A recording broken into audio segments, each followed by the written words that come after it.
Hello, this is Eric at the Prince George Ford Pre-Owned Supercentre, and we're taking a look at the 2016 Dodge Grand Caravan in an SE trim, I believe, and powered by a 3.6 liter V6 engine, providing you with plenty of power for getting around, hauling people, cargo. But let's take a look inside. First, looking into the back, where you have your third row seating area, of course, because you do have seating for 7 in this vehicle, but the seats can be folded completely flat into the ground to have a ton of cargo room, and even with the seats up, you still have a ton of room here. Third row gets their own cup holders, all that stuff. And then looking into the second row, where you have seating for 2, and of course these can also be folded down into the floor, and you have storage, or even if you don't have the seats folded, you have a ton of cargo room in here. Ton of underfloor cargo.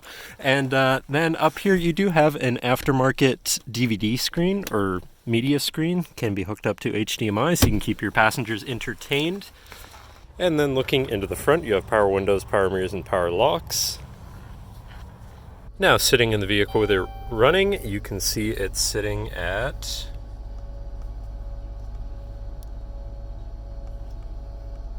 You just cycle through the steps here, but it is sitting at 116,110 kilometers. Moving down to the steering wheel, on the right hand side you have your cruise controls, and then on the left you have your buttons to cycle through your information, such as your trip A and B mileage, your distance to empty, your digital speedometer, fuel economy, temperature, and then your odometer.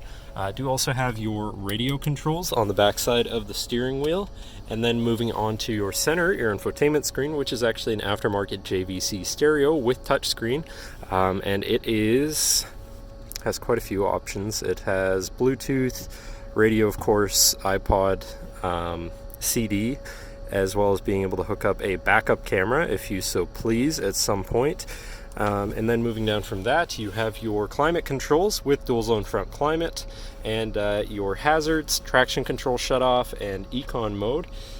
Looking back up here quickly, you have your main shifter with select shift, so you can manually shift through your gears. And moving down further from all that, you have this little cubby tray area. You have your pull-out cup holders in the center there, and then you have another sort of storage cubby and 2 12-volt power outlets here. And then you do also have a storage compartment up here. This has presumably the headphones for the rear media screen, and so you have all of that. But that should cover our look at the interior. So now if you're interested, come visit us at Prince George Ford, pgford.ca, or call 250-563-8111 and have a nice day.